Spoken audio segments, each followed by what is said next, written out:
Hello everybody, how are you doing? This is super casual intro into a snippet from the next episode of Dream Teams. The next episode of Dream Teams is, dare I say it, the best one yet. Certainly the most insightful, and it's with the incredibly honest, incredibly articulate, one of the most exciting new pundits, I think, on the scene, because he kind of tells it how it is, and he has something to say, and you find that out in the next episode of Dream Teams. It is, of course, Nedum Onuoha. Now, Nedum Onuoha is a QPR legend, so I was desperate to get him on. He's also got a fantastic podcast called Kickback with Nedum, which highlighted just how interesting this guy is and how interesting the career he had, because he was at Man City just when it was all kicking off.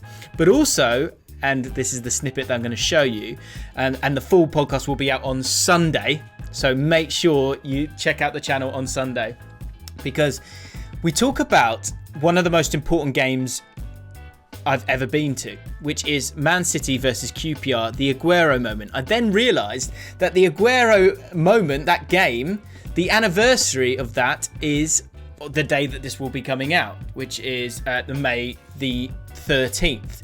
So I just thought it was perfect to kind of give you a bit of a taster, just alert you to the fact that possibly one of the best interviews I've ever done on this channel, due to the fact that Nedum is just so fantastic, and it gives so much insight on players that are the bulk of his team. The theme there is players that are massively understood, and the players that he picks for his dream team are just unbelievable, and he just gives so much insight. I'm so excited for you guys to see it. It will be out this Sunday, but before then, he talks about the Aguero moment and how that Aguero moment shouldn't have happened, and he thinks it happens because of him.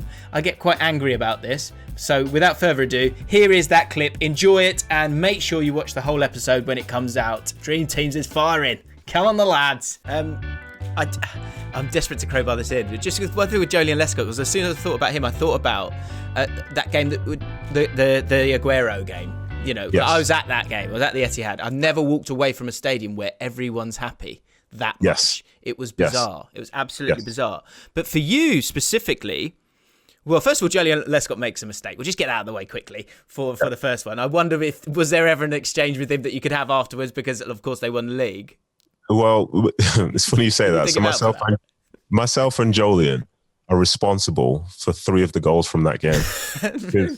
Really? Because Edin Dzeko scored a header over me. And then for their last goal, I had the throw in down the side. And that's not your fault. No. I'm stopping you right now. That is not your fault. My dad goes mad about this, as do I. That is not your fault. That is the fault of, God, who was it? It was either Zamora or Sean Wright-Phillips. They didn't come over. It was Jay Bothroyd. It was Jay Bothroyd. No. It's not your fault. Let me add some more to it. Why it was my fault. Let me add some more to it. Why it was my fault. But ultimately, the history books will show that it didn't matter. So if that game was at Loftus Road, I would have gone to the ball slower. I didn't run to the ball. I cantered out of respect to my old team and the old fans. So I probably got there maybe 3 or 4 seconds quicker than maybe I would have done if we were away. All that gamesmanship would have been a thing, but I was trying to be respectful. Then I said to Jay Buffer, I'm going to throw it down the line, blah, blah, blah. So we lost that. But if someone else on that field is taking that throw in, maybe there's a different outcome.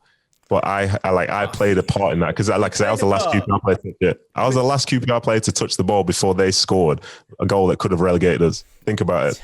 Nah, man. No, okay, yeah, you could slow it down.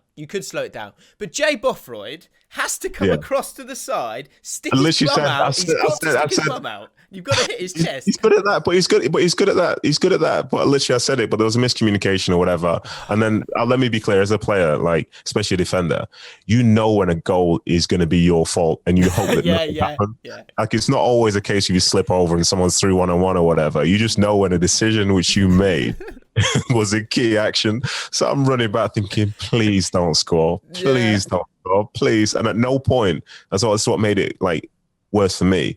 At no point could I have affected what happened after the throw-in, because they never came to my side. No. So I'm running back, relying on absolutely everybody to make something like stop. Because Mark Hughes, for as much as some people disliked him and so on, one of the mottos which he said most goals come from consecutive mistakes.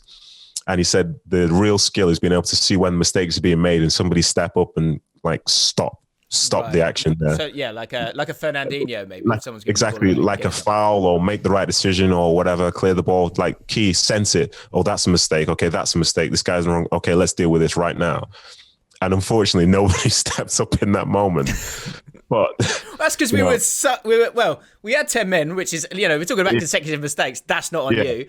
And the other thing, we just got sucked into our own penalty box. To be fair, rightly so, and they were pushing. And, the ironic thing is for City, as you probably saw yourself, before they scored to make it 2-2, they were terrible for the 15 minutes before that. That's probably as worse. That's as bad in terms of like general football as they probably played the whole season. And that's when the pressure was at their highest. So the importance of that Dzeko goal, gives them a little sense of hope. But for us as QPR, there was no desire for us to get up because we're not going to step on goal difference, are we, or whatever. So I missed the Aguero goal, and the reason I missed the Aguero goal was I was calling my mate Craig, who's the biggest Stoke City fan, and I knew I could trust that he, as much as all this madness is going down, he's watching Stoke City Bolton in a game that means nothing for Stoke. So I'm calling him, going, "Is it over? Is it over?" I'm screaming, "Is it over?" Because obviously Dzeko scored, and I'm just thinking, this. I mean, we've kind of got away with it up till now, but yeah, I can't let you have that, man. I can't let you have that, man. It's wild, and I've had to, because I'm in Manchester. Because I'm in Manchester, I've had to speak about this so much and whatever. I think some people forget that I wasn't playing for City that day. Yeah. But like the thing about how do you feel about that? Were you okay? I'm not fussed. It's this content or whatever. It's what people want to hear. But I meant how did it feel to play? As a guy. It's weird. It's one of the weirdest weeks and days of my entire life. Not even just my career. But from our QPR side, the thing which doesn't get reported enough when that game is discussed, obviously our side of it itself, but the last-minute goal by Djibril Cissé the week before against Stoke is the goal that kept us in the Premier League. Mate, that goal is unreal. That was our moment. That was our moment that season, but that's not part of the conversation. No. I keep having to say, we didn't stay up because they forget that we lost the game. Yeah. No, we didn't get any points from that, so we did stay up because of the emotion of the last-minute goal. And even to add to that, Djibril scored. And remember, so they had Delap at the time. Yeah. But he had like really bad, his shoulders were sore.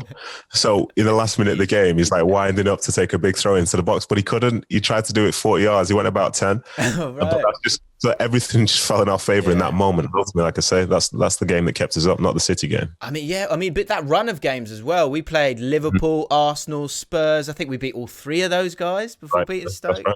That's right, yeah. Right, this is going to go on forever, bud. I know you've got other things you got to do. Yeah, I know, I'm sorry. Oh, no, mate, but I can literally chat for hours with you, mate. This is amazing. Let's move on to your